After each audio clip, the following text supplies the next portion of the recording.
अच्छा okay, accounting standards हम लोगों ने कल पढ़े थे, दोबारा पढ़ेंगे। अकाउंटिंग स्टैंडर्ड एक्चुअली इशू किसने किए? आईसीएआर। फॉर्मुलेट किसने किए? अकाउंटिंग स्टैंडर्ड बोर्ड ने। कब किए? 21 अप्रैल 1977 को। नाउ अकाउंटिंग स्टैंडर्ड इशू कितने किए? 32। नाउ उसमें से एक ऑपरेटिव कितने? अभी 28। इसको डिवाइड कितने पार्ट में किया? 4। Recognition, measurement, presentation and disclosure. Then उसके अलावा अकाउंटिंग स्टैंडर्ड अगर हम लोग देखें, एडवांटेज टू एडवांटेज क्या है? Harmonise the accounting policies. दूसरा, नॉन कंपैरेबिलिटी को एलिमिनेट कर दिया और स्टैंडर्ड तरीका मिल गया। डिसएडवांटेज क्या है? रिजिड है, can not override the law. And third one, conflicting with each other, sometimes उसके प्रिंसिपल कॉन्फ्लिक्टिंग है। देन ये सारी चीजें होने के बाद अपन ने नंबर्स देखे थे जो आप लोगों को एक बार जस्ट गो थ्रू करने हैं। देन इमीडिएटली अपन सेकंड पार्ट पे चले जाएंगे। तो just go through the numbers one by one.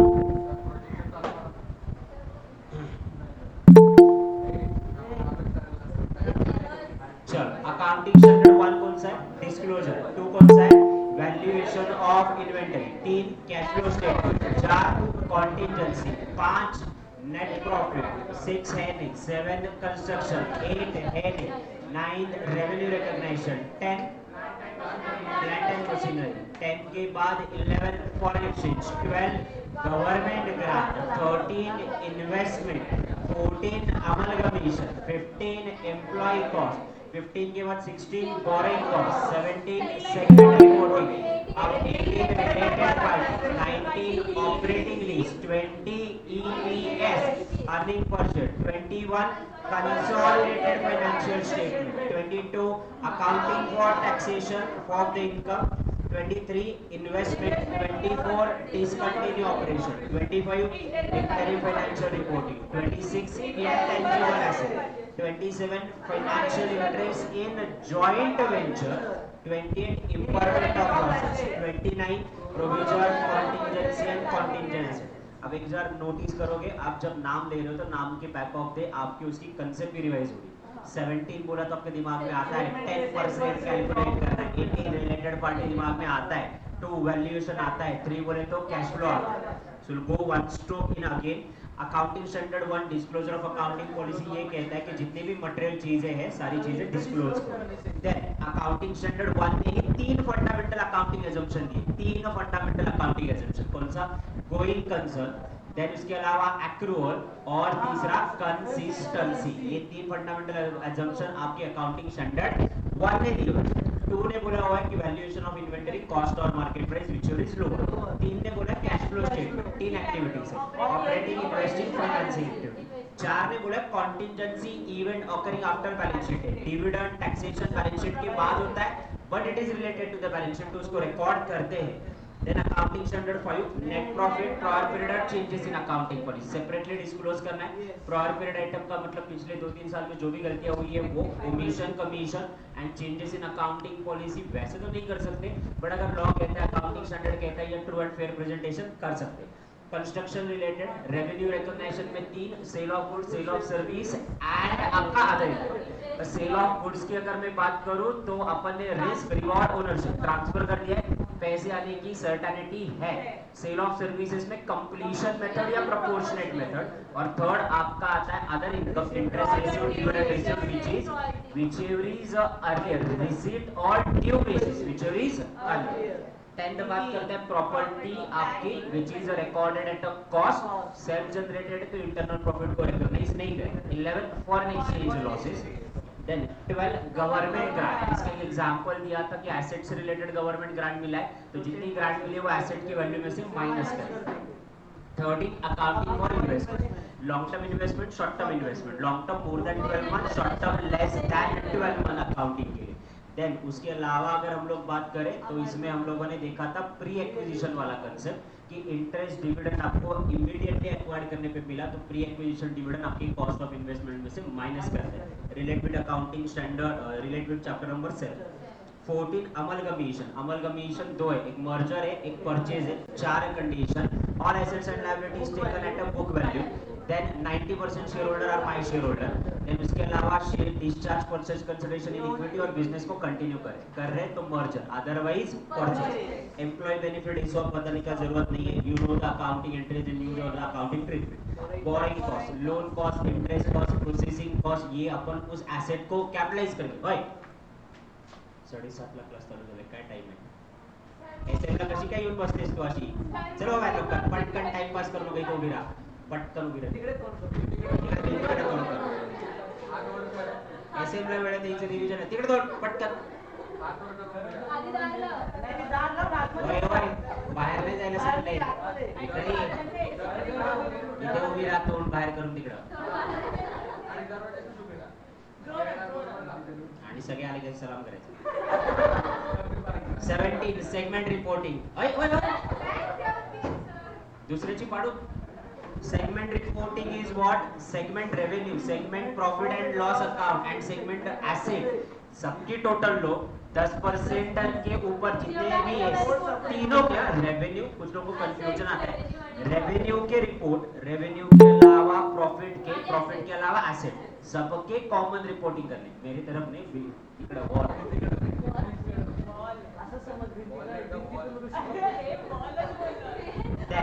18 related party transaction, कौन सा ट्रांजैक्शन हुआ, कितने का ट्रांजैक्शन हुआ, फिर उसकी तरफ उसके बाद कितनी अमाउंट आउटस्टैंडिंग थी, उसके अलावा कितने अमाउंट एडजस्ट किए, ये सब काय चालली काय तिकडे। 19 operating lease, finance lease and operating lease, long period के लिए फाइनेंस लीज कैपिटलाइज करेंगे and operating lease upon revenue करके खर्चा रिकॉर्ड करेंगे। अर्निंग पर शेयर बताने की जरूरत नहीं, 21 बताने की जरूरत नहीं। Taxes on income, deferred tax asset, deferred tax liability, आपके अकाउंटिंग के रेट कंपनी एक्ट के डेप्रिसिएशन के अलग है, इनकम टैक्स के अलग है, जिसकी वजह से फर्क आता है प्रॉफिट में, और जिसकी वजह से एक तो टैक्स देना पड़ेगा या टैक्स बचेगा। तो देना पड़ेगा डेफर्ड टैक्स लायबिलिटी और बचेगा तो डेफर्ड टैक्स एसेट। ये अकाउंटिंग स्टैंडर्ड 22 कैलकुलेट करता है। किसी एसोसिएट में इन्वेस्टमेंट किया तो उसकी वैल्यू कैसे करनी है, वो 24। कौन से 4 ऑपरेशन में से एक आध ऑपरेशन बंद कर दे तो it is called discontinue operation. 25 internal financial report, 26 intangible asset के लिए, 27 जॉइंट वेंचर में इन्वेस्ट किया तो उसकी बात करेंगे। इम्प्लॉयमेंट ऑफ लॉसेस मैंने बोला, बुक वैल्यू और मार्केट वैल्यू कंपेयर करो, मार्केट वैल्यू कम है देन द बुक वैल्यू, तो बुक वैल्यू को रिड्यूस करेंगे, मार्केट लॉस रिकॉर्ड करेंगे, employment of losses. 29 provision contingency and contingent asset, present obligation है, आउटफ्लो ऑफ द मनी है, और एग्जैक्टली बता सकते हैं प्रोविजन को, अदरवाइज कॉन्टिंजेंट। अब बोलो मत अकाउंटिंग स्टैंडर्ड याद नहीं हुए।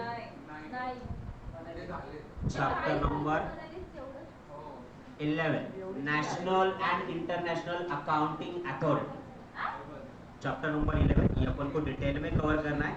इसके शॉर्ट नोट मैंने क्लास में लिखवा के दिए हुए हैं, still we are referring to the notebook open करो। चैप्टर नंबर 11 जितने भी international accounting standard board, Canada का, यूरोप का, इंग्लैंड का, सबका अकाउंटिंग स्टैंडर्ड लेके आएंगे अभी। आई थिंक पर्सनल सेक्रेटरी का भी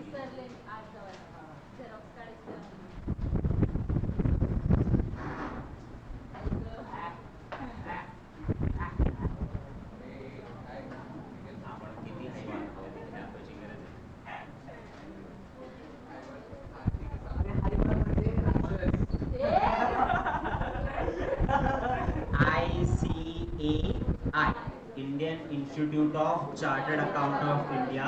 नाउ ध्यान से पढ़ो, बहुत सारी चीजें इंपॉर्टेंट है। Institute of chartered account of India is established bye act of parliament. किसी ने भी बोला तो CA तीनों पार्लियामेंट के अंदर पास किए गए हैं। तीनों के आपको क्या याद रखने हैं, तो एस्टैब्लिशमेंट एक्ट के ईयर याद रखने हैं। तो ये कौन सा हुआ, चार्टर्ड अकाउंटेंसी एक्ट 1949, ये आपका एक्ट है। नाउ इनका काम क्या है, तो इनका काम बट ऑब्वियसली क्या है, CA की बॉडी बनाना, उनके मेंबर बनाना, कोर्स स्ट्रक्चर डिसाइड करना, अकाउंटिंग पॉलिसी इशू करना, अकाउंटिंग के स्टैंडर्ड इशू करना, वो फॉलो कर रहे कि नहीं कर रहे ये चेक करना, इंटरनेशनल फाइनेंशियल रिपोर्टिंग को सपोर्ट करना, यही उनका काम, और क्या करेंगे। So administration of control of ministry of corporate affairs of government of India, it is a second largest professional body in the world. ये इंपॉर्टेंट है, करो ना, चालू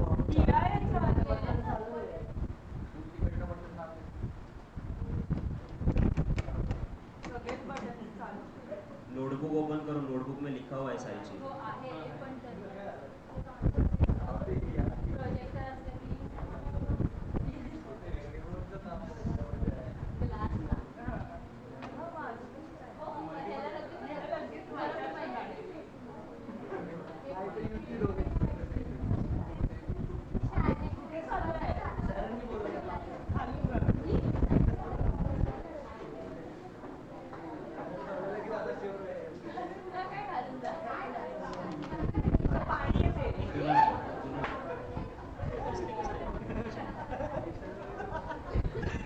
कशासाठी वापरला जातो?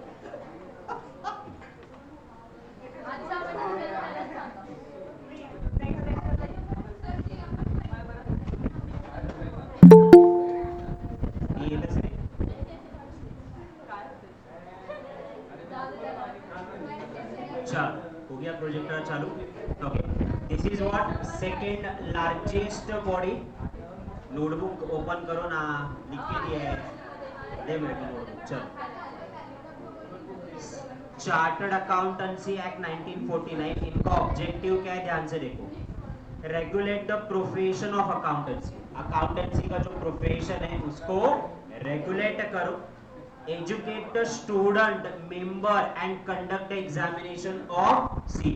तो पहले मैंने बोला ना, ये प्रोफेशन को बढ़ावा देना, देन इसका कोर्स बना के स्टूडेंट एंड मेंबर को एग्जामिन करना, then continue the profession of educating the member, यानी सीए बनने के बाद उनको छोड़ना नहीं है, उनको एजुकेट करते ही रहना।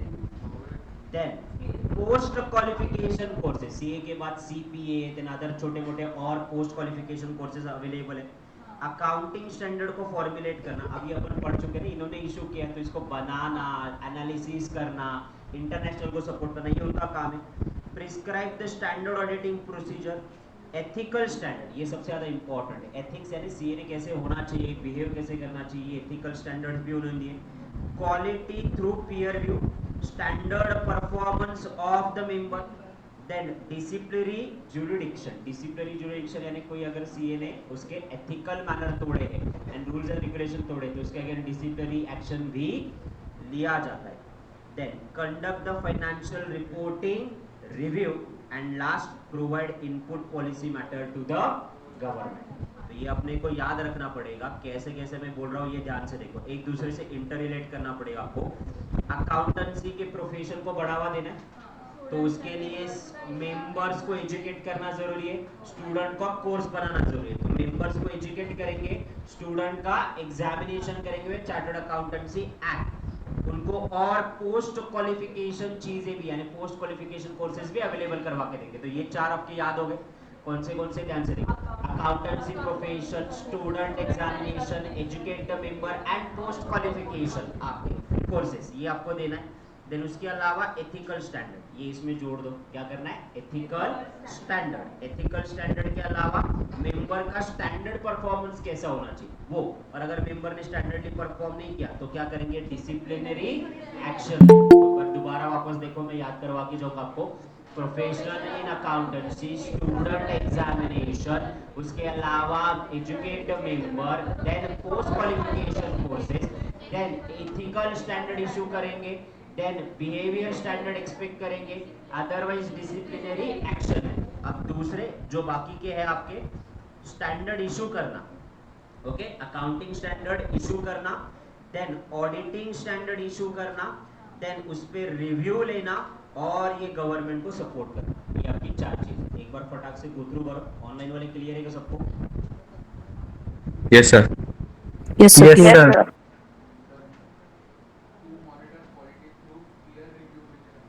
जस्ट मेन चेक पॉइंट करके क्वालिटीज को इंप्रूव करते रहना हमेशा। There is always scope for the improvement.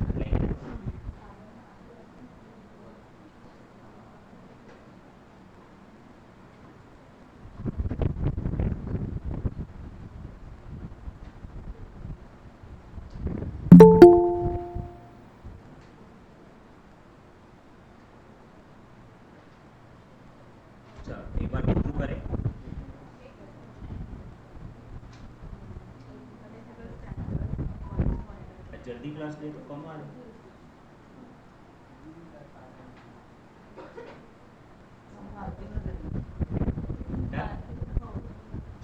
ध्यान से सुनो।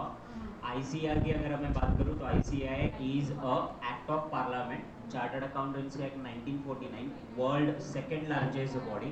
तो इनका काम क्या है मैं बताता हूँ आपको। पहला तो इनका अकाउंटेंसी प्रोफेशन को बढ़ावा देना, देन स्टूडेंट को एग्जामिन करना, मेंबर्स को एजुकेट करना, पोस्ट क्वालिफिकेशन कोर्सेज देना, देन उसके अलावा एथिकल स्टैंडर्ड इशू करना, देन मेंबर से स्टैंडर्ड परफॉर्मेंस एक्सपेक्ट करना, अदरवाइज डिसिप्लिनरी एक्शन लेना, ये उनका काम है। अकाउंटिंग स्टैंडर्ड इशू करना, ऑडिट स्टैंडर्ड इशू करना और ये गवर्नमेंट को फॉरवर्ड करना, ये उनका काम है। Then Indian institute of chartered accountancy act CMA, ये कौन सा है? ICMA, बराबर। Indian institute of cost account of India. Now Indian institute of cost account of India was first established in 1944, ये सबसे ज्यादा इंपॉर्टेंट। और ये एस्टैब्लिश कैसे किया था? एज अ कंपनी था for promoting, regulating and developing the profession of cost accountancy. तो 1944 में पहली बार एस्टैब्लिश किया था, कंपनी थी और इनका काम था कॉस्ट अकाउंटेंसी को प्रमोट करना, रेगुलेट करना और डेवलप करना। 28 में 1959, okay. Now special act of the parliament, पहले ये कंपनी थी, बाद में स्पेशल एक्ट पास किया गया इन द 1959, जिनका काम था for the profession of cost and management accountancy. अब कॉस्ट एंड मैनेजमेंट अकाउंटेंसी में आप यही चीजें वापस चिपका सकते हो। इनका काम क्या है? It involve costing, price of goods and services, preparation, verification, certification of cost accounting related statement. ये सबसे ज्यादा इंपॉर्टेंट है। A cost accountant is a person who perform service involve costing and pricing of goods and services, preparation, verification, certification and other related matter. Then अब यहाँ पे अगर आप check करोगे तो इनके काम क्या है, ध्यान से देखो। Develop a cost accountancy function, a powerful tool for the management control, promote an adoption of scientific method for the management accountancy, professional body of member fully discharged with a function, keep the latest development in the cost accounting principle, exercise the profession and strict other of the ethical standard, seminar and conference for the professional interest and carry out the research and publication overall economic security. तो आप देखोगे ना यहाँ पे भी इनका काम क्या है, ये कॉस्ट अकाउंटिंग स्टैंडर्ड इशू कर रहे हैं। देन ये भी उन्होंने अपना कोर्स बनाया हुआ, ये भी मैगजीन्स क्या कर रहे हैं, पीरियोडिकल्स एंड मैगजीन्स पब्लिश करके अपने मेंबर्स को एजुकेट कर रहे, प्रोफेशनल का इंटरेस्ट मेंटेन कर रहे। इन्होंने भी उनके बॉडी के एथिकल स्टैंडर्ड क्या किए हुए, इशू किए हुए। देन उसके अलावा उन्होंने कुछ साइंटिफिक मेथड निकाले हुए related to the cost accounting. जैसे कि अपन ने फॉर्मूला देखा कॉस्ट में कि जैसे कि लेबर का हैशेज एंड रोवन प्लान था, मटेरियल के कैलकुलेशन थे, मार्जिनल के फॉर्मूला देखे, ये साइंटिफिक मेथड्स उन्होंने लाए हैं। किसने लाए? कॉस्ट मैनेजमेंट अकाउंटेंट ने लाए। देन IFRS, ये फाउंडेशन बहुत लोग भूलते हैं। IFRS ये क्या है? तो पहली चीज ये नॉन प्रॉफिट ऑर्गेनाइजेशन है जो कि आपको इंटरनेशनल फाइनेंशियल रिपोर्टिंग करता है। This is what international financial reporting standard.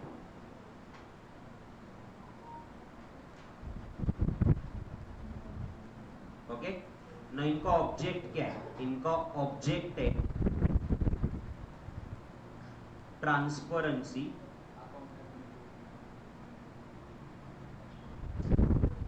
accountability, efficiency in a financial market। Financial market में आपको ट्रांसपेरेंसी लानी, अकाउंटेबिलिटी लानी और एफिशिएंसी बढ़ानी। इसका काम कौन करवाता है? तो IFRS करवाता है। और दिस इज 3 टायर स्ट्रक्चर, ये आपको MCQ में पूछा जा सकता है। This is what 3 tyre structure. IFRS foundation trustee and international accounting standard board. ASB बोला तो अकाउंटिंग स्टैंडर्ड बोर्ड, ये इंडिया का। IASB बोला तो इंटरनेशनल अकाउंटिंग स्टैंडर्ड बोर्ड, जिसमें सारी कंट्रीज के लोग हैं। ओके, तो इसमें पॉइंट कौन से याद रखने हैं? International financial reporting standard which is IFRS। Now ये नॉन प्रॉफिट ऑर्गेनाइजेशन है, इनका काम क्या है? ऑल ओवर द वर्ल्ड आपको अकाउंटिंग की प्रोफेशन को क्या करना है? बढ़ावा देना है, उसमें यूनिटी लानी है, उसमें ट्रांसपेरेंसी लानी है, अकाउंटेबिलिटी लानी है और एफिशिएंसी लानी है। और ये 3 टायर स्ट्रक्चर है। इनका पहला क्या है? फाउंडेशन बोर्ड है, उसके बाद ट्रस्टी है और इसके बाद अकाउंटिंग स्टैंडर्ड बोर्ड है आपका, बराबर, international accounting standard board. Now trustee, the trustee are responsible for international accounting standard board and इनका काम क्या है? Trustee not involve in technical matter of the IFRS standard, the responsibility solely with the board to monitor the board and publicly accountable of the market authorities. इनका काम है कि basically जितनी भी बॉडीज है उनमें कोऑर्डिनेट करना, कोऑर्डिनेट करके जो भी अकाउंटिंग स्टैंडर्ड उसमें जो टेक्निकल डिस्कशन होता है ना कि अकाउंटिंग करने का सही तरीका क्या है, तो इसमें बाकी के लोग कंट्रीब्यूट करेंगे, ट्रस्टी कंट्रीब्यूट नहीं करेगा। क्या सही है क्या गलत है ये नहीं बताएगा। Then trustee are appointed in the terms of 3 year, ये नोट डाउन करके रखो, appointed for the 3 year. Trustee expected to have the understanding and sensitivity of international issue related to the organisation. अब देखो डिफरेंट कंट्रीज है, different culture में different meanings है, okay. तो किसी का कल्चर हर्ट करके अपने को अकाउंटिंग डेवलप नहीं करना है, तो सबके कल्चर के बिलीव्स एंड वैल्यूज को कंसिडर करके बाद अपन क्या करेंगे? अकाउंटिंग स्टैंडर्ड इशू करेंगे। तो देखो हर एक कंट्रीज है, बहुत सारे वर्ल्ड में अपन अकाउंटिंग स्टैंडर्ड इशू कर रहे हैं, तो उनका कल्चर, उनका बिलीफ, उनका रिलीजन इसमें प्रॉब्लम ना आए, उनके ट्रेडिशन में प्रॉब्लम ना आए, सबके पॉइंट सबके वैल्यूज को कंसिडर करने के बाद अकाउंटिंग स्टैंडर्ड हम लोगों ने क्या करना है? इशू करना है। बीच में मैंने जब रेगुलर क्लास में पढ़ाया था तब मैंने बोला था कि इस्लाम धर्म में ये बोला जाता है कि इंटरेस्ट या ब्याज का पैसा या कर्जा लेना हराम का पैसा माना जाता है। तो ये वैल्यूज भी इंपॉर्टेंट है ना। देयर आर जब अपन इंटरनेशनल अकाउंटिंग स्टैंडर्ड की बात करते हैं, बहुत सारे मुस्लिम कंट्रीज भी है, इराक है, ईरान है, तो इनको भी आपको वैल्यूज में कंसिडर करना है। नाउ इनकी वैल्यूज एंड बिलीव्स को ठेस ना पहुंचाते हुए आपको अकाउंटिंग स्टैंडर्ड इशू करना है। ये काम किसका है? तो ये काम है आपके ट्रस्टी का। ट्रस्टी कोऑर्डिनेट करता है, कोऑर्डिनेट करने के बाद ये 3 साल के लिए अपॉइंट किया जाता है।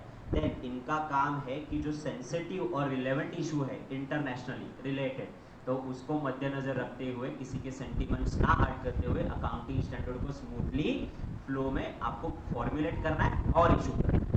Trustee are responsible for but not limited to the following. Trustees responsibility included but limited to the following: appointing the member of a board and a committee and advisory council, establishment operating procedure, consultancy arrangement, review annually strategy of effectiveness and ensure formulated of the budget approval, just generally bodies को appoint करना वगैरह ये सारी चीजें।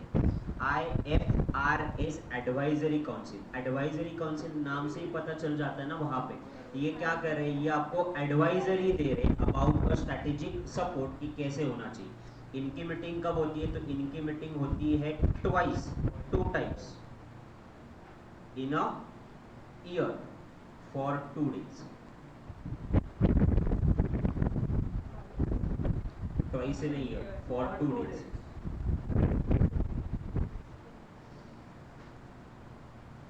Advisory council, advisory council कौन है आपका? Advisory council they are the representative. कितने रिप्रेजेंटेटिव? 51। एक ऑर्गेनाइजेशन है, 51 ऑर्गेनाइजेशन प्लस 50 इंडिविजुअल, इनको अपॉइंट कौन करेगा? Appointed by trustee. इनको अपॉइंट करे ट्रस्टी।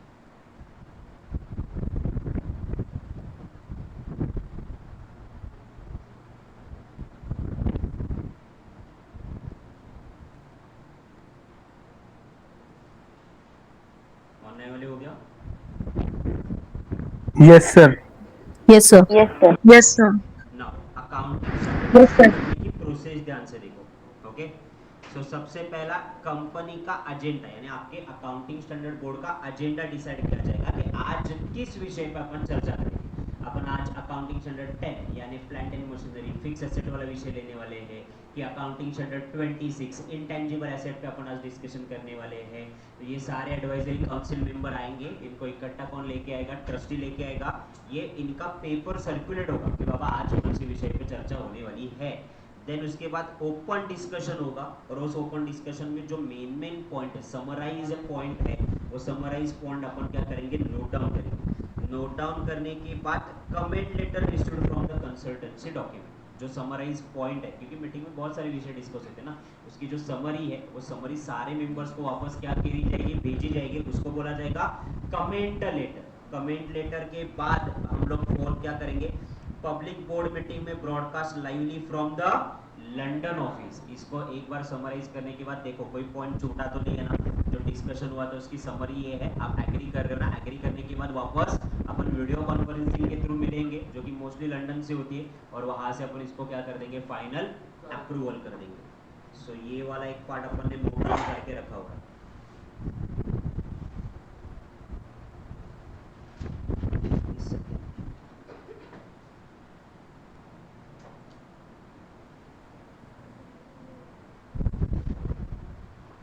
ओके, क्लास की नोटबुक निकालो, है क्या सबके पास ऑनलाइन वाले? Yes, sir. Yes, sir. Yes, sir. क्योंकि इसमें लिख के दिया हुआ है अकाउंटिंग स्टैंडर्ड 11 के सारी बॉडीज, कनाडा, न्यूजीलैंड, ये सारी बॉडीज दिए हुए ना, बहुत ही है, सब कुछ याद है। मैंने बोला ना, ज्यादातर एक तो साल याद रखो, फुल फॉर्म याद रखो, ऑब्जेक्टिव्स याद रखो।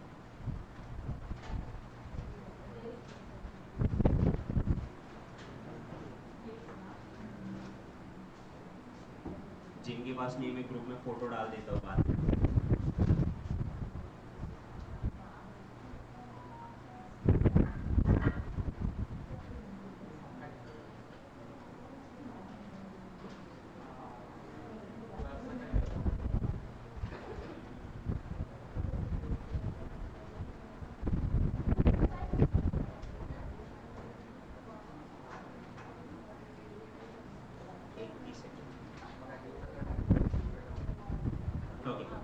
CPA, तो CPA is considered as a chartered profession of accountant of Canada।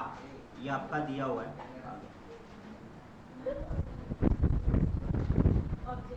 ये आपका, ये वाले पैराग्राफ पे फोकस करो। Chartered profession accountant of Canada.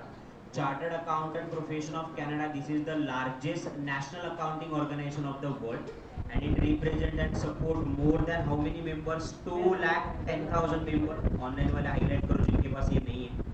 Okay, second one, Canadian Profession for a Single Destination for Chartered Accountancy Profession Accountant, CPA बोला जाता है वहाँ पे।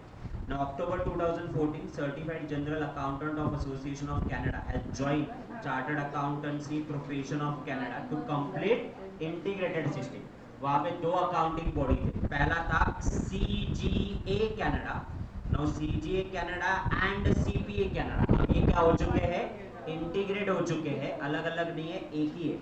नाउ इन्होंने अपना एक इंस्टीट्यूट बनाया हुआ है, Canadian institute of chartered accountant of CCAI।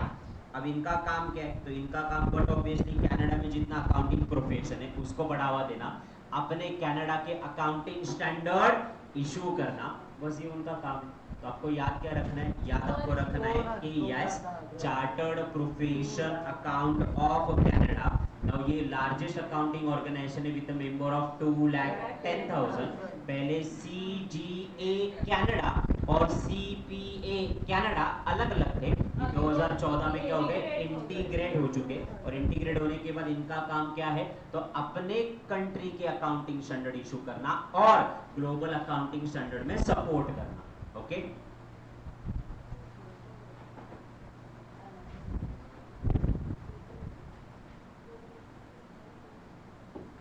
ये लास्ट वाला सेंटेंस हाईलाइट करके रखो ऑनलाइन में। ये पास लिखा हुआ नहीं।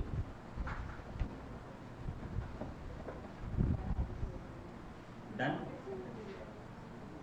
चल next one, financial reporting and assurance standard of Canada, FRAS Canada, which is F for financial, R for reporting, assurance standard of Canada.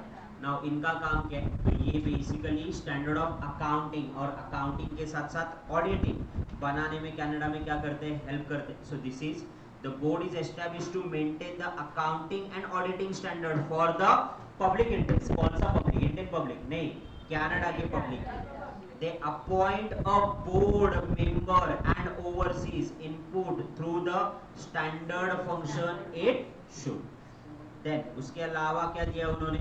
तो इसके अलावा दिया हुआ है diverse the makeup of board to voluntary, ensure differing the viewpoint on development of standard and enable a broad counsel for the public interest, free under influence for the specific profession and other group. याद इतना ही रखो कि आपको standard maintain करने के लिए and auditing standard maintain करने के लिए पब्लिक इंटरेस्ट के लिए एक बोर्ड बना है। That board is called as financial reporting assurance standard of Canada.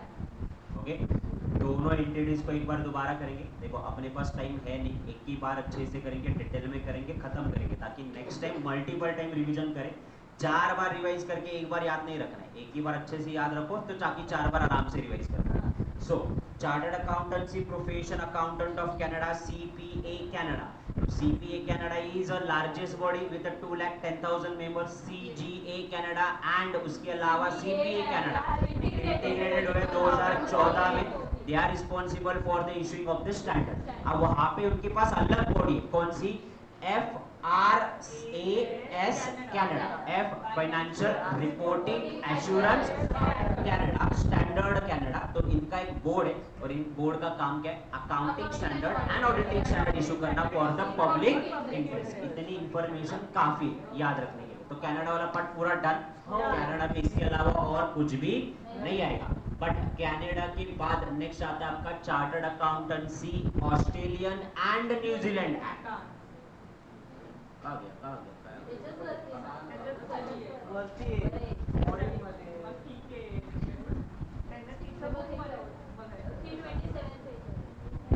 नहीं मला नोट्स मध्ये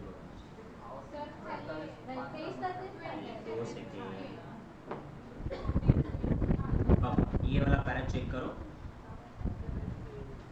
chartered accountant Australia and New Zealand, इसका एक बढ़िया सा चार्ट मैंने आपको ना नोट डाउन करवा के दिया है। इससे बेटर ये पैराग्राफ याद आप रख ही नहीं सकते। तो chartered accountancy Australia and New Zealand, दोनों ही छोटे देश है। ऑस्ट्रेलिया से छोटा है न्यूजीलैंड, हार्डली 50,000 की पॉपुलेशन, उतना तो पुणे में भिखारी है। तो ऑस्ट्रेलियन एंड न्यूजीलैंड, तो in that situation Australia and New Zealand they are the 2 entities. Now ये 2 एंटिटीज है, तो ऑस्ट्रेलिया का अपना बोर्ड है और न्यूजीलैंड का अपना बोर्ड है। अब ऑस्ट्रेलिया का जो अपना बोर्ड है उसको बोला गया है ICAA। ICAA का मतलब Indian institute of institute of chartered accountant of Australian accountant. तो ये उसका फुल फॉर्म है। Then it represents what Australian body। इसके कितने मेंबर्स हैं? तो 61,000 मेंबर्स है।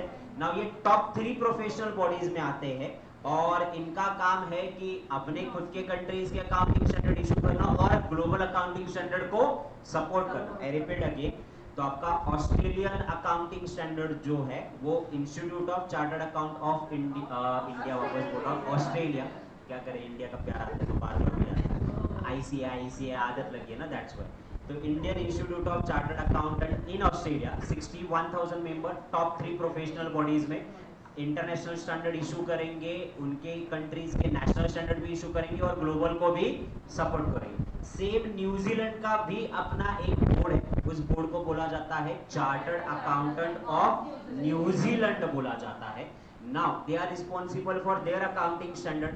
अब प्रॉब्लम ये है कि ये सबसे छोटा देश है न्यूजीलैंड, और जब इंटरनेशनली रिप्रेजेंट करने की बात आ रही है तो इनको इतना वैल्यूएशन नहीं मिल रहा था, फुटेज नहीं मिल रहा था जितना मिलना चाहिए था। Now Australia and New Zealand come together to to represent internationally, that's why उन्होंने एक बोर्ड बनाया which is a chartered accountant Australia and New Zealand, which is called as a CAANZ, CA chartered accountant, A का मतलब Australia, N का मतलब New Zealand, NNZ। तो ये आपको क्लियर है? वापस दोबारा, ऑस्ट्रेलिया, न्यूजीलैंड, 61,000 मेंबर, इनकी तो उतनी पॉपुलेशन है। देन उसका तो बोर्ड अगर अपन बात करें तो ICAA है, और इनका कौन सा है? ICNZ, institute of chartered account of New Zealand. तो ये दोनों है, ये टॉप 3 प्रोफेशनल बॉडीज है। इंटरनेशनली जब ये आते हैं तो ये दोनों साथ में आते हैं, और ये जो दोनों साथ में आते हैं तो अपन इसको बोलेंगे chartered accountant Australia and New Zealand, CACNZ। Okay, CAANZ, पता नहीं, चलो एक बार गो थ्रू करो फटाफट से।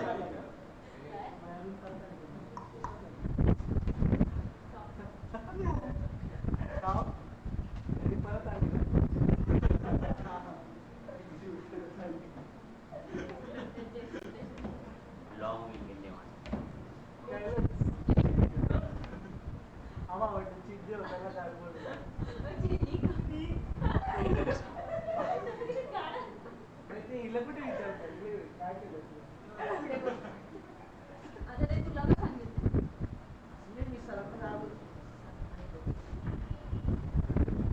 चलो हो गया कि रीड?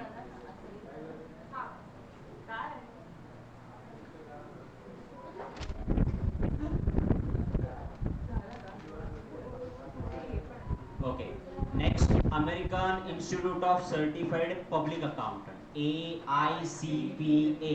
इसने तो अकाउंट्स का डेफिनेशन दिया है, और ये पूरी दुनिया की वर्ल्ड लार्जेस्ट अकाउंटिंग बॉडी,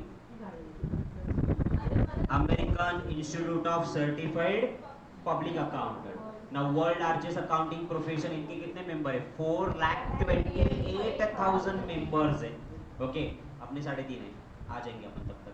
तो मोस्ट ओल्डेस्ट अकाउंटिंग बॉडी, ये सबसे ज्यादा इंपॉर्टेंट है क्योंकि डेफिनेशन ही अपन ने इन्हीं से शुरुआत की थी। This is the most oldest accounting organisation, कब से? सिंस 1887,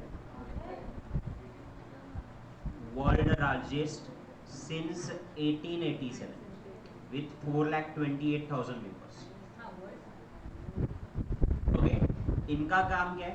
एथिकल स्टैंडर्ड इशू करना, ऑडिटिंग स्टैंडर्ड इशू करना, किसके लिए? For the private company, non profit organisation, federal state government. अपने यहाँ पे गवर्नमेंट को अकाउंटिंग स्टैंडर्ड एप्लीकेबल नहीं है, उनके यहाँ पे गवर्नमेंट को भी अकाउंटिंग स्टैंडर्ड एप्लीकेबल है। अपने यहाँ पे देखो, सेबी गवर्नमेंट को नॉट एप्लीकेबल, चैप्टर नंबर 1 में अपन ने देखा हुआ, अकाउंटिंग स्टैंडर्ड नॉट एप्लीकेबल। आ गए क्या यहाँ तक? ओके, नाउ आगे जाके क्या हुआ है? तो it develop a uniform information called CPA examination. अपने यहाँ पे जैसे CA का एग्जामिनेशन होता है, वहां पे उनका CPA एग्जामिनेशन होता है। CA, CS, CA में इसको पास करने के लिए कितना है? 50% पासिंग लगता है ना तुमको एग्जाम। यहाँ पे कितना है पता है? 75% पासिंग है। बस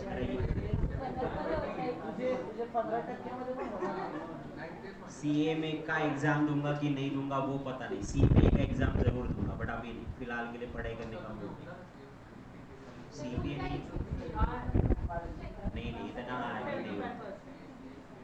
पुणे में होते उसकी क्लासेस, सैटरडे संडे होती। CPA उसका रजिस्ट्रेशन फी $1,000 है, एग्जामिनेशन फी $1,200 है।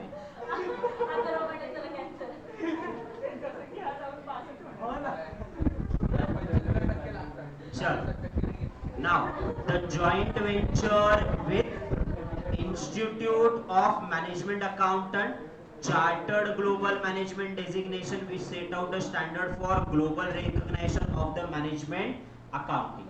तो अपन इसको समराइज करते हैं। American institute of Certified Public Accountant, AICPA, most largest body, most oldest body है, with a member of 4,28,000। Now ये अपने देश के ethical standard, auditing standard and accounting standard issue करते हैं। और फिलहाल के लिए जो इम्पोर्टेंट बात है विच इज नथिंग बट उन्होंने जॉइंट वेंचर करके रखा हुआ है with chartered institute of management accountant and chartered global accountant designation, ताकि वो ग्लोबली रिकॉग्नाइज हो और ग्लोबली रिप्रेजेंट कर सके।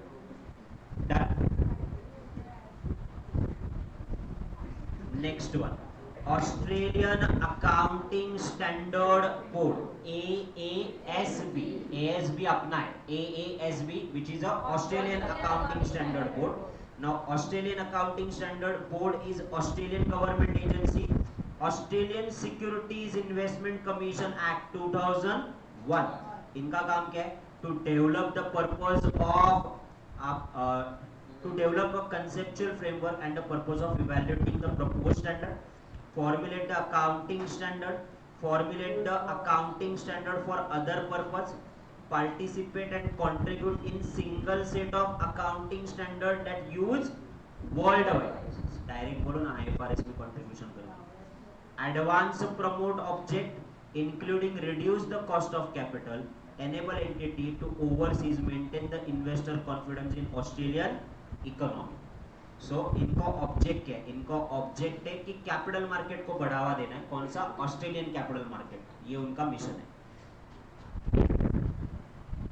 तो चलो मैं एक बार आपके जो नोटबुक में लिखा हुआ है उसको नोट डाउन करवा के बताता हूँ। इनका विजन है कि ऑस्ट्रेलियन इकोनॉमी का कॉन्फिडेंस बढ़ाना है, ऑस्ट्रेलियन फाइनेंशियल मार्केट बढ़ाना है, ये उनका विजन है ना। ये विजन को डेवलप करने के लिए अकाउंटिंग अच्छा होगा, अकाउंटिंग कंपेरेबल होगा, अकाउंटिंग इजी होगा, तो फॉरेन डायरेक्ट इन्वेस्टमेंट होंगे। तो दैट्स व्हाई इन्होंने क्या किया, अपने single set of accounting standard issue किए हैं जो कि एक्सटर्नल वाले भी फॉलो कर सकते हैं। तो इनका काम है अकाउंटिंग स्टैंडर्ड को फॉर्मुलेट करना, देन उसके अलावा कॉस्ट ऑफ कैपिटल को रिड्यूस करना। कॉस्ट ऑफ कैपिटल रिड्यूस होगा तो बाहर के लोग यहाँ के इन्वेस्ट करेंगे ना, क्योंकि यहाँ पे कॉस्ट ऑफ कैपिटल कम है। तीसरा, आपकी अकाउंटिंग स्टैंडर्ड जो वर्ल्ड वाइड इशू किए जा रहे हैं उसमें कंट्रीब्यूट करना। ये तीन फंक्शन याद रखोगे तो भी चलेगा। तो इनका जो ASB है उस ASB में कितने मेंबर है? तो टोटल 12 मेंबर है, और 12 में से आपका एक चेयरमैन होता है और जिसको एक्सपीरियंस होता है फॉर द 2 to 3 इयर्स। यहाँ पे लिखा हुआ accounting Australian accounting standard board 12 member, secretary with a high quality of technical and administration, appointed on a part time basis, chairman, और टर्म कितना होता है? 2 से 3 साल। साल भर में 7-8 बार मिलती है।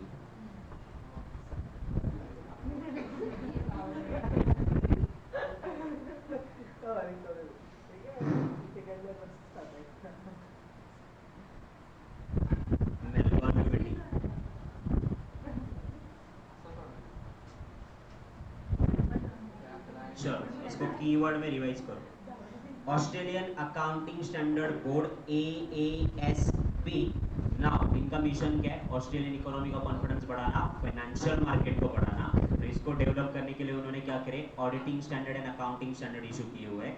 नाउ अकाउंटिंग स्टैंडर्ड को बनाना, उसके अलावा उसके जो कॉस्ट ऑफ कैपिटल है उसको कम करना, और उसके अलावा नेक्स्ट वन ग्लोबल में कंट्रीब्यूट करना। इन्होंने बोर्ड बनाया, इसमें कितने मेंबर है? 12। Company secretary with high quality, then वहाँ पे पार्ट टाइम चेयरमैन होता है अपॉइंटेड फॉर 2 to 3 इयर्स। 7 से 8 बेसिकली बार मिलते हैं इन साल भर में, और इनकी मीटिंग जो होती है वो कहाँ पे होती है? Melbourne, Australia. Done, this is done. Okay, next one आ जाओ आपकी accounting standard board of Japan. Accounting standard board of Japan,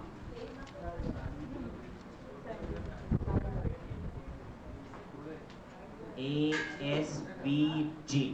Now, Financial Accounting Standard is a private sector organization of the Accounting Standard Board established for the sound development of the financial practice in Japan and the sound capital market in international accounting system.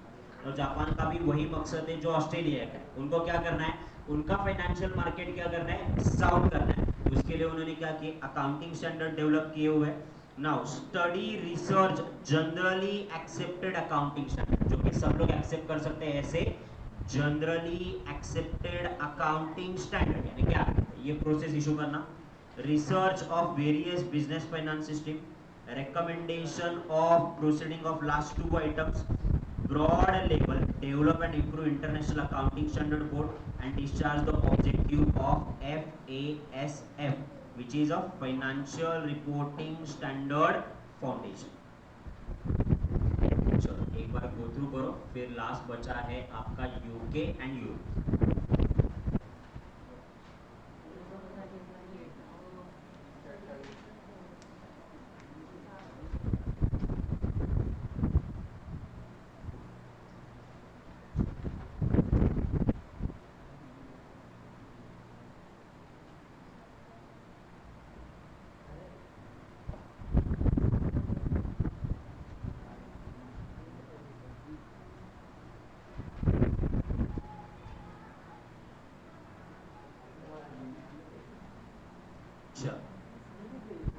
External financial क्यों note down करें,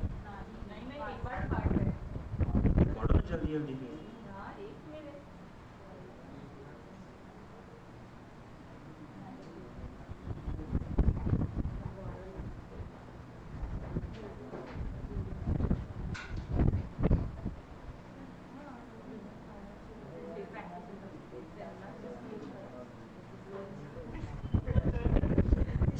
external financial reporting board XRB, external financial reporting board ये किसका है, New Zealand का है. External financial reporting board is a independent crown entity established under the financial reporting act 1993. Now, external financial reporting board come into the existence on the 1st July 2011 और इनका काम क्या था, develop and implementation overall strategy of financial reporting standard and auditing standard, then prepare and issue of auditing standard. तो accounting standard issue करना और accounting standard के साथ साथ auditing standard issue करना including the professional and ethical standard. ये काम किसका है, तो ये external financial reporting board of New Zealand इनका काम है. then नेक्स्ट वन आपका बचा हुआ है Europe and UK.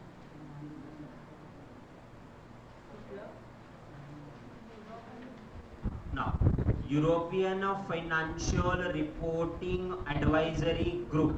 So European Financial Advisory Reporting Group is a private organization established in 2001.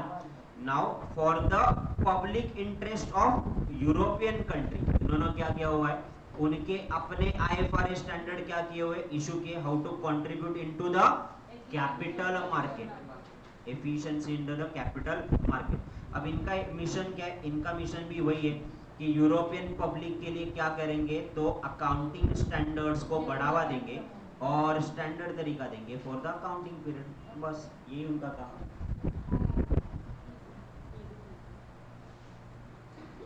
Read करो एक बार.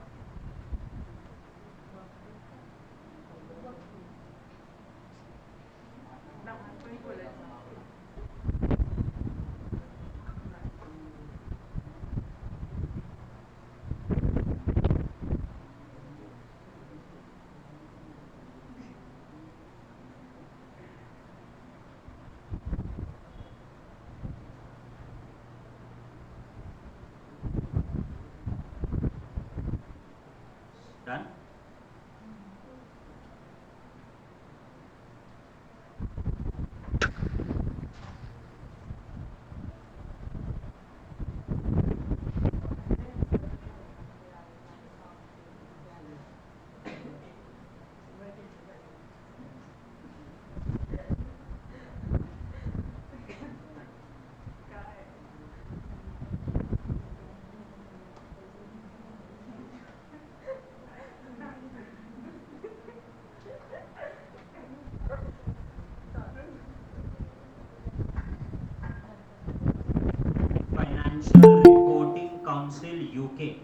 Financial Reporting Council UK is an independent regulator in UK and Ireland. responsible for auditor, accountant and actuary setting up the code. Setting up the code का मतलब standard establish करना है. Now they promote a transparency and integrity in the business to work for the investor. जो investor है उसको transparency के लिए वो accounting standard issue करे. FRC is a limited by guarantee, partly funded by the government, partly by industry. तो ये private organization भी है और ये public organization भी है. The board of directors are appointed by the Secretary State of the business with the innovation and skill. Now the subsidiary plays a crucial role in development of the governance standard और उसके अलावा Republic of Ireland and UK for the accounting industry. Accounting standard board banana, accounting standard बनाना यही उनका काम है. Now they are responsible for ultimately approval of all code and standard issued by FRC, Financial Reporting Council (bracket में it's a UK. तो UK है, Canada है, New Zealand है, then उसके अलावा आपका अमेरिकन इंस्टीट्यूट है, इंडियन इंस्टीट्यूट है, कॉस्ट इंस्टीट्यूट है.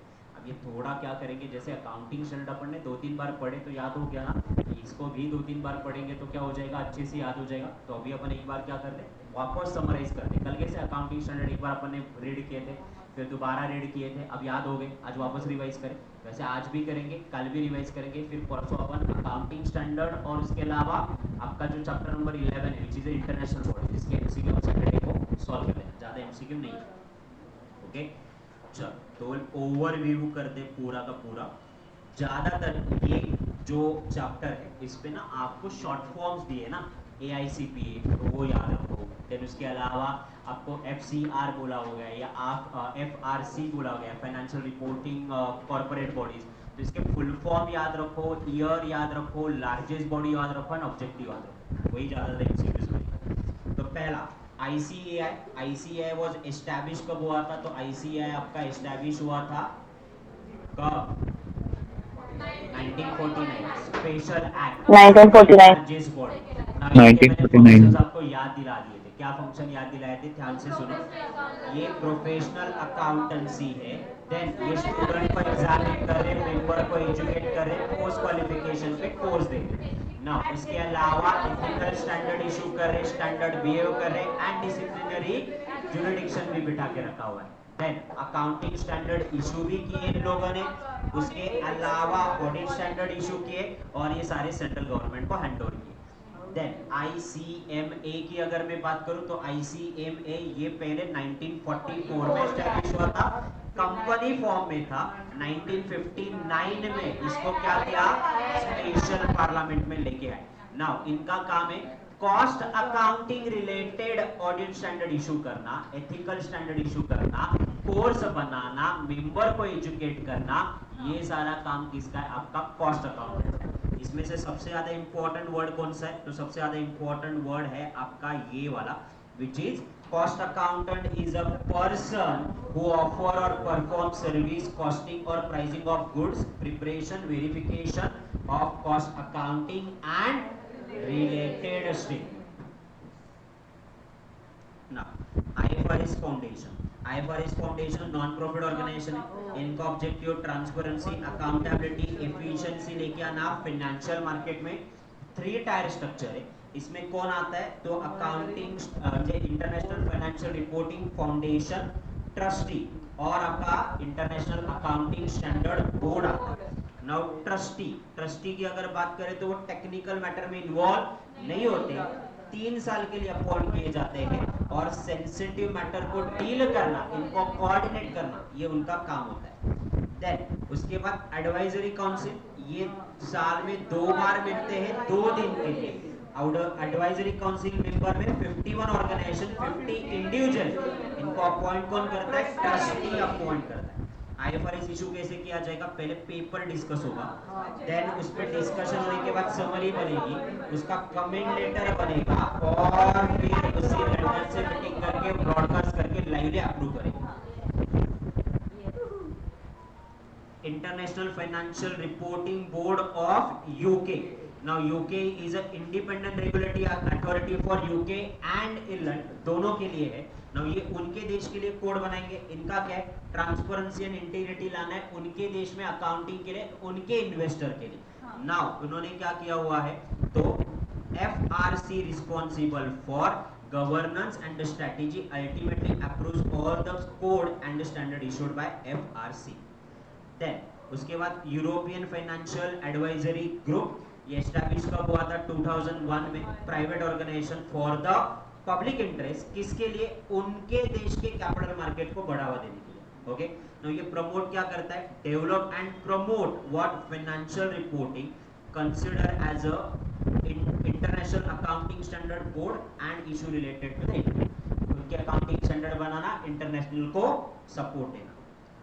Then next one, AICPA, American Institute of Certified Public Accountant, largest body, old body with a 4,28,000 member. Now इन्होंने एथिकल स्टैंडर्ड इशू किए, ऑडिटिंग स्टैंडर्ड इशू किए private company, non profit और even उनके government के. और फिलहाल के लिए इन्होंने क्या करके रखा हुआ है? जॉइंट वेंचर करके रखा हुआ है with the chartered institute of management accounting, यानी वहां का CAB. Then Australian accounting standard board, Australian accounting standard board, it is for, इनका काम क्या है?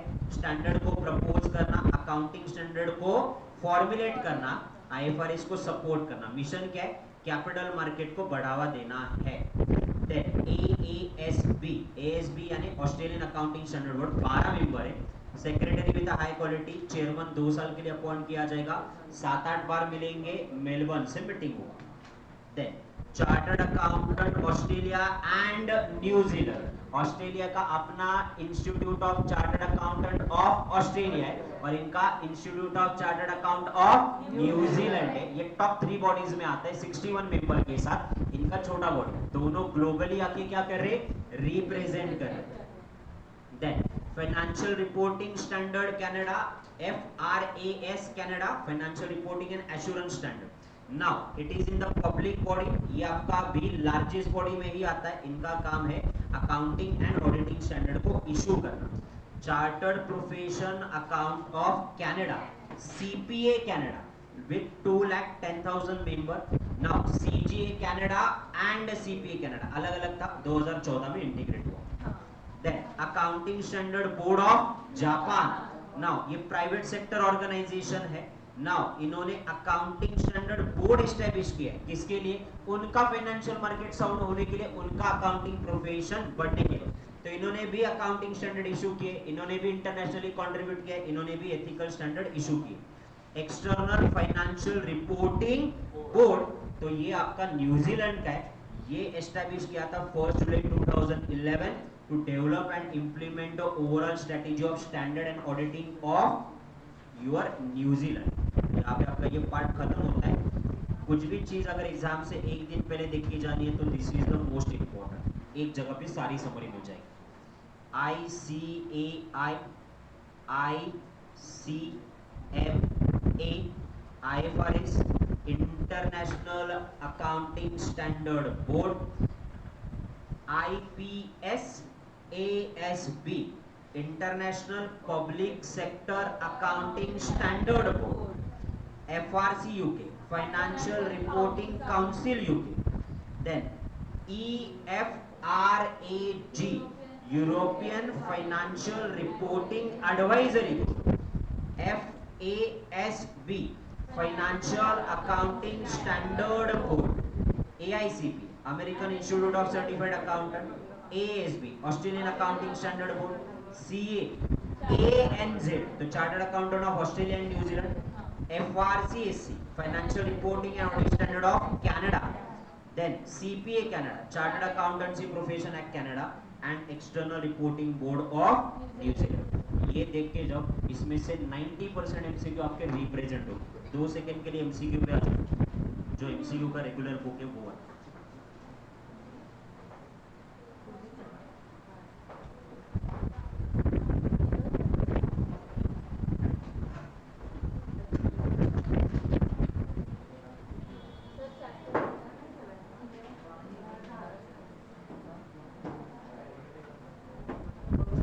चैप्टर नंबर 11,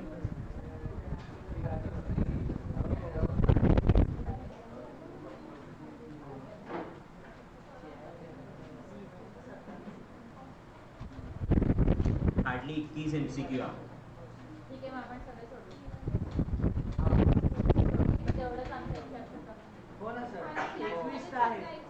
चल in which year the ICSI was the setup तो 1980 EFRAG इसका मतलब क्या है तो EFRG is a European financial reporting advisory group है वो तो option B AASB Australian accounting standard board American Australian accounting system board और none of the above accounting standard board ना ओके देन एक मिनट जो मेन है वही करवाता हूँ मैं अरे रुको AICPA ये एस्टैब्लिश कब हुआ था 1887 ना 1887 ओल्डेस्ट बॉडी उसके अलावा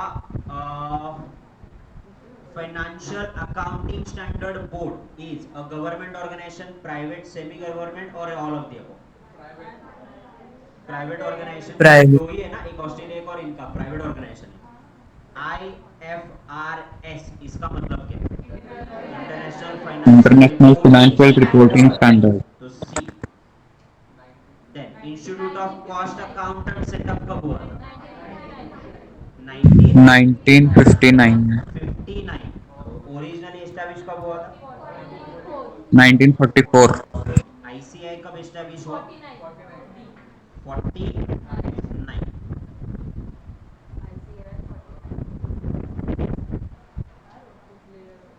चल आपको टाइम देता हूँ फटाफट फटाफट बाकी के बचे हुए एमसीक्यू खत्म करो यहाँ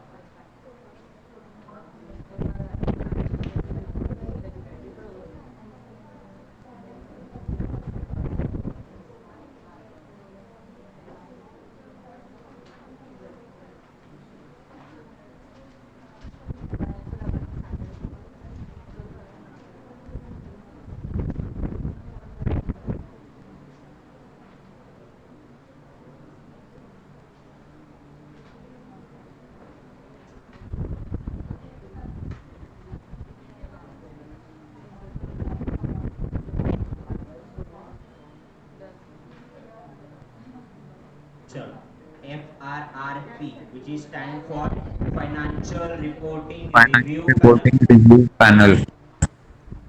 Emerging issue and task force are the form by emergent issue and task force is the form by Financial Accounting Standard Board. Third, which one is not correct about a professional oversight body? Professional oversight body का मतलब CA, CA, CMA. Independent regulating authority है क्या? तो yes, true.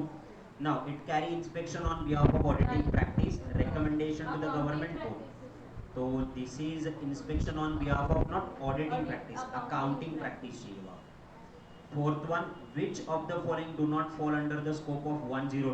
102 fair value of equity, cash settle, share और credit base. Credit base नहीं है, ये chapter number 21 से related.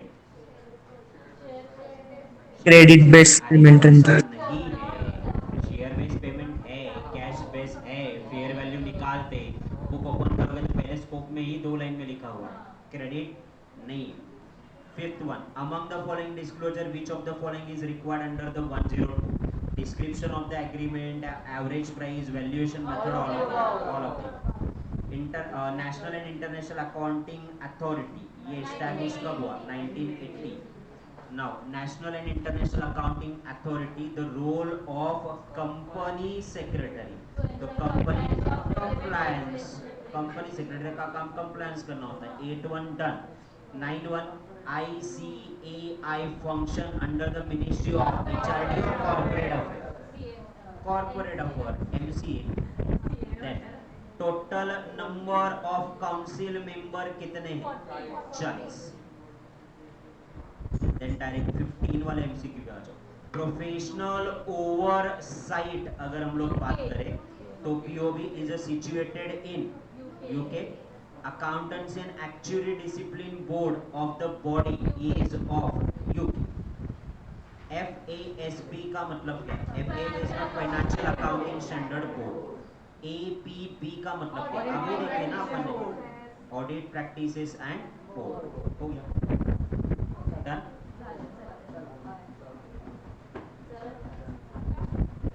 अभी ब्रेक लो, उसके बाद सीएमए का एक चैप्टर प्रैक्टिकल वाला करेंगे, उसके बाद फिर एक चैप्टर सिक्योरिटीज का करेंगे। ओके यस चलो bye bye. Same link join करना।